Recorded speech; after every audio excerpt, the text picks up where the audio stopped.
Two men busted for the murder of an 8-year-old girl back in the 1990s. We broke this story first last night, and tonight police are telling us what helped them track down the alleged killers. People finally talking all these years later. Even though they may not have had the strength to come forward on their own, but when finally confronted, they end up telling us the truth and give us enough information that we were able to piece this case together. There has been a long line of some of our best detectives just trying to crack this case. I thank God that they found the murder of my daughter. Emotional moments about 90 minutes ago, the family of Lativia Johnson letting balloons fly into the air in memory of the young girl who was killed 17 years ago. This is something they've been doing every year on her birthday, but today they decided to do it to celebrate the arrests in the murder case. I'm happy.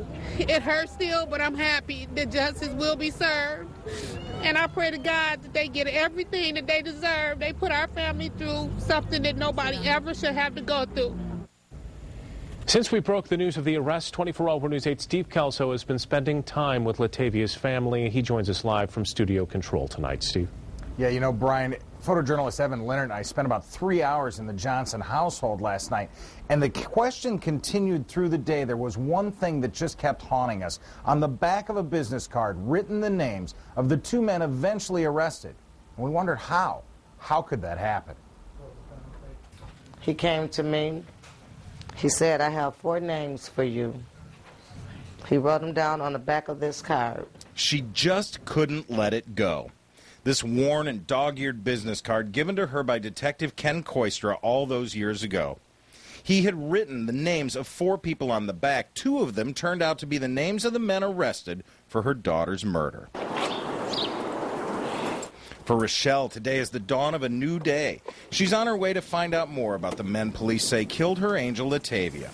The Grand Rapids Police Department holding a news conference to tell the media how they came to make the arrests of Robert Brown and Robert Gaines, the men named on that card all those years ago. And this time, we just could not let it go. We had to ask the chief, how is it possible that the detective, now deceased, knew all those years ago, and the men suspected of taking an 8-year-old's life have been able to spend nearly half of their lives free from prosecution? It's not a matter of tracking them down. I mean, we've been able to track them over the years and know where they had moved and relocated. The problem is getting evidence that is sufficient to bring charge.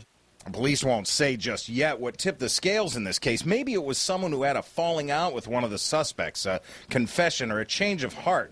But it's nothing new for those who investigate crime. Sadly, that is the case in many of our investigations, is that I think there's generally always someone that knows. It's a matter of trying to convince people to come forward to do the right thing.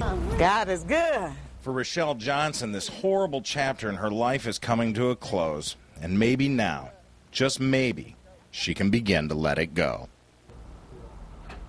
Now, this isn't the end of this story, obviously. These 2 men still have to face extradition.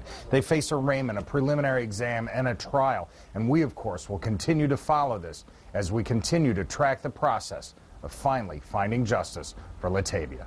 We're live in Studio Control. Steve Kelso, 24-Hour News 8. Thank you, Steve.